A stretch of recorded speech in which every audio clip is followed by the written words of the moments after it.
இறைமொழி பேசுதே. விவிலியம் காட்டும் வாழ்க்கை பாடம் நாள் 22. இன்றைய நாளில் விடுதலை பயண நூல் அதிகாரம் 25 முதல் 28 வரையிலான அதிகாரங்கள் எடுத்துரைக்கும் இறையியல் வாழ்க்கை பாடங்களை பற்றி கற்றுக்கொள்வோம். முதலாவது, கடவுள் மனிதரிடையே தங்க விரும்புகிறார். நான் அவர்கள் நடுவில் தங்குவதற்கென ஒரு தூயகம் அமைக்கப்படட்டும் என்று ஆண்டவர் சொல்றாரு. கூடாரம் என்பது கடவுள் தொலைவில் விண்ணகத்தில் இருப்பவர் மட்டுமல்ல, மக்களோடு நடுவில் வாழ விரும்பக்கூடிய கடவுள் என்பதற்கான அடையாளம்தான். கடவுள் மனித வாழ்வில் நம்மோடு தங்க விரும்புகிறார். நம்முடைய வாழ்க்கையே அவருக்கான கூடாரமாக மாறுவதற்கு தான் அழைக்கப்படுகிறது. இரண்டாவது, தாராள மனமே ஆராதனையின் அடித்தளம்.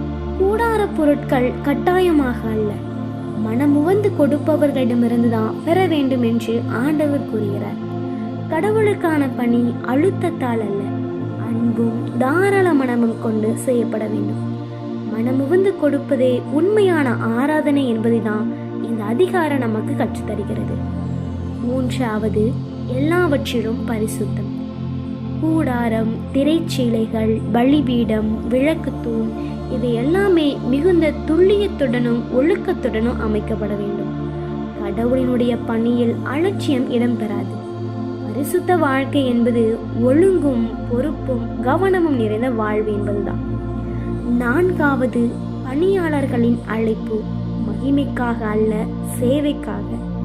ஆரோனுக்கும் அவனுடைய மகன்களுக்கும் குருத்துவ ஆடை அமைக்கப்படுகிறது, மகிமைக்கும் அழகுக்கும் என்று கூறப்படுகிறது.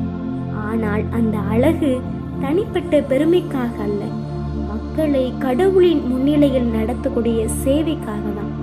கடவுள் கொடுக்கக்கூடிய பதவி, ஆடை, மரியாதை இதெல்லாம் மக்களை கடவுளிடம் கொண்டு வரக்கூடிய புனித சேவைக்காகவே தான் என்பதை தான் இந்த அதிகாரம் நமக்கு கற்றுத்தருகிறது. ஐந்தாவது, குருத்துவ ஆடையில் பொறுப்பும் நினைவும். ஆரோன் தன்னுடைய மார்பிலும் தோளிலும் இஸ்ரேலர் புதல்வர் 12 பெயர்களையும் ஏந்த வேண்டும். இதன் மூலமா அவர் கடவுளின் முன்னிலையில் இஸ்ரேல் மக்களை பிரதிநிதித்துவப்படுத்துகிறார்.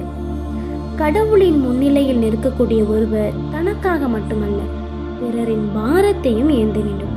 ஆன்மீக வாழ்க்கை என்பது பிறருக்கான பொறுப்பை சுமக்கக்கூடிய அழைப்பு என்பதுதான் இந்த அதிகாரம் நமக்கு கற்றுத்தருகிறது. இந்த அதிகாரங்கள் நமக்கு கற்றுத்தரக்கூடிய வாழ்க்கை பாடங்களை நம் வாழ்வில் வாழ்வாக்குவோம்.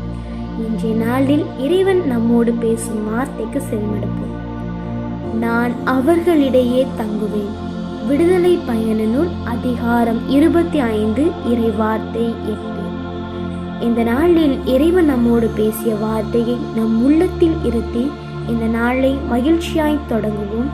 ஆண்டவரை நம் உள்ளத்தில் ஏற்றுக்கொள்ள நம் உள்ளத்தை தயார் செய்வோம்.